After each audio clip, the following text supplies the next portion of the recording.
I've been the front runner before. It's a place where the bullseye's on your back and everybody's shooting at you. So that's okay. I'm fine with exactly where I am right now because I haven't changed. And when we start to talk, if we run, about really serious issues that face this country, I have an opportunity to be able to convince people the same way I would have had to convince them otherwise, Matt, because all that other stuff's artificial until the game really begins. And the game hasn't even come close to beginning. There's the key. It's all about that strategy.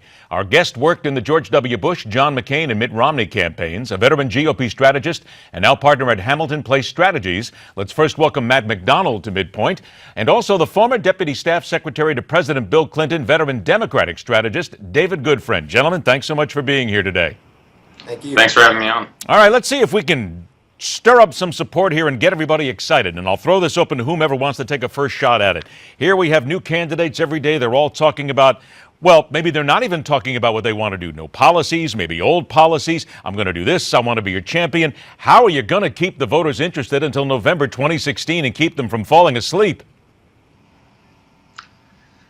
I mean, I think one of the challenges of the campaign and the campaign startup is that it's, for the candidates, it's almost like the ultimate multitasking exercise, is that they are trying to introduce themselves to donors, they are trying to introduce themselves to the public, they're trying to hire staff, they're trying to spend time in the states. And so part of a campaign like this is really building a plane as you take it off the runway. And so it's an enormous task of what the candidates are trying to do at the outset here. You're building the plane here, David, but to be quite frank, there's a lot of people in America right now who say, I don't even know what this plane is made of, and I don't even know who to believe, because quite frankly, we're always jabbing away at rumors, rumbles, and what anybody may think they want to do. So strategy here-wise just seems to go out the window at this point.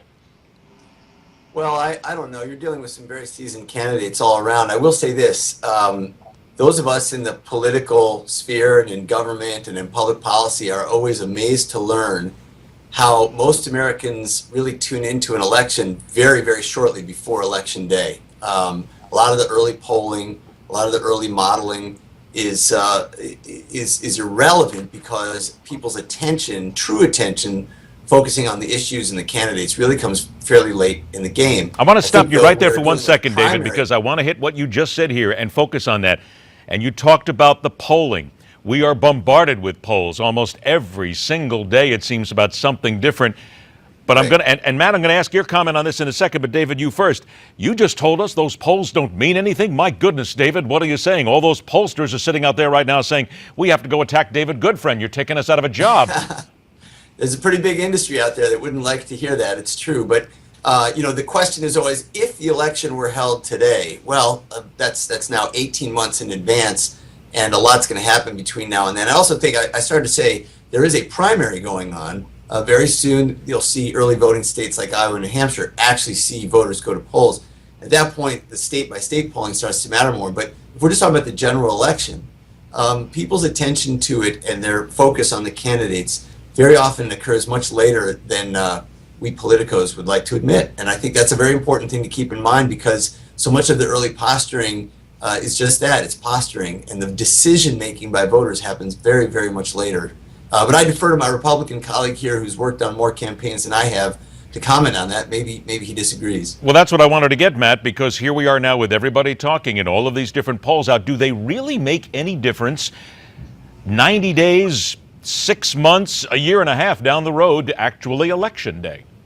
I would say that the process of candidates introducing themselves to voters really is a process, right? So if you think that you are going to convince a voter to vote for you in kind of the final quarter, that's not a great strategy. So you definitely, I would agree that it's true that people don't make the decision until later, but they are getting to know the candidates, deciding whether these candidates share their values, what the attributes of these candidates are, how they feel about them, all along the way. It's like any other relationship where you're making a friend or you're going out on a first date or anything like that. And those first impressions that are happening today matter down the road, and it really is a build over time as people get to know people. So I think that part of the thing from a campaign or a candidate perspective is practice like you play. You want to introduce yourselves make that first impression, make people feel like you're out for them, and that you're the person that they want to lead the country going forward. Okay, hold that thought for a minute. We have to take a break. We'll come back, focus on that, and then start to look at some of the actual candidates. Because a Republican who isn't even in the race yet guarantees a Clinton defeat if he is given the nomination. Let's talk some more strategy when we come back right here on MidPoint. Let me ask you then about Mrs. Clinton's campaign. Can you beat her, Christie? If I run, I will beat her.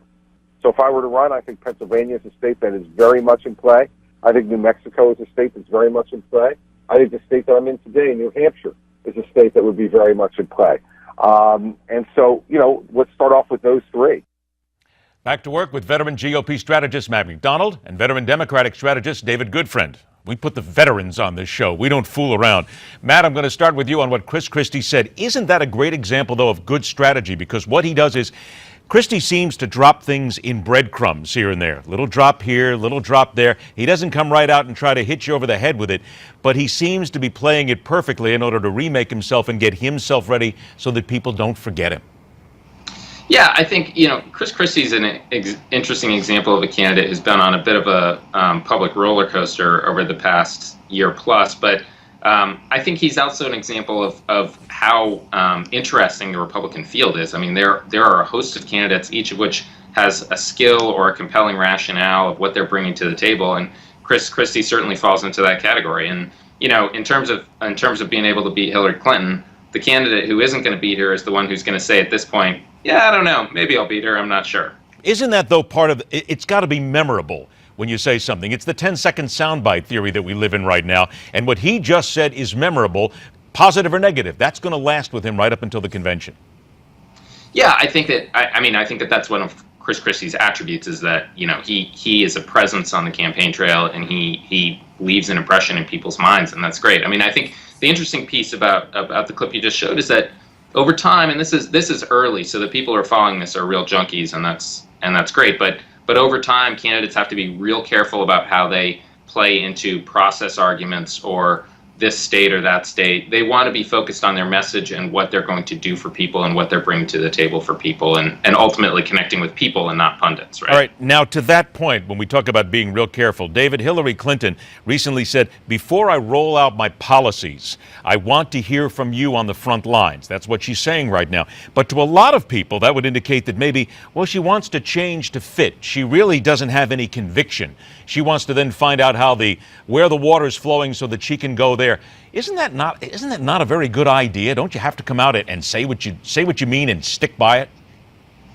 Well, I think my Republican colleague here just said very eloquently before the break that a campaign is a process, of a rollout, if you will, of the introduction of the candidate and then a message and then the policy, and this will all roll out in due course. But Hillary Clinton has been pretty committed to the same issues for really her entire career, whether it was working for the Children's Defense Fund right out of law school on children and families issues. But she said in this thing, though, David, before I roll out my policies. I mean, and you're right.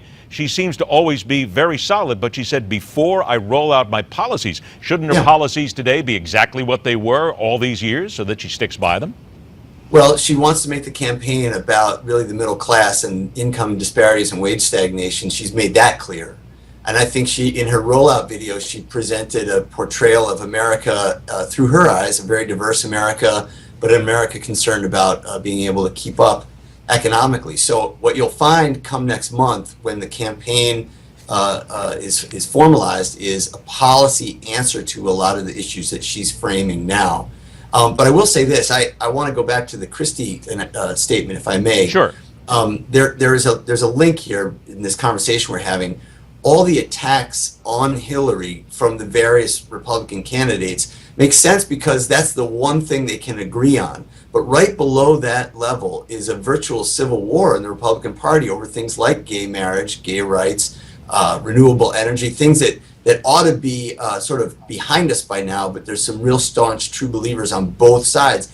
And I think what happened in Indiana, Arkansas, with some of those state bills that were introduced and signed into law, That's a telling sign about what the Republican primary will shake out. You are correct. I've only got 60 seconds left, so I want to give you each 30 seconds on this. First to you, David. Isn't it true that what we're looking for to keep people interested and not get bored is everybody's still looking for that gotcha moment? I wouldn't say everybody. I think most voters are pretty concerned about their pocketbook, and they're going to be focused on the issues that answer to their everyday lives. But don't you think that the politicians themselves are looking for that gotcha moment to get their opponents? The small ball ones are, but the ones who think big aren't. Okay. Would you agree with that, Matt?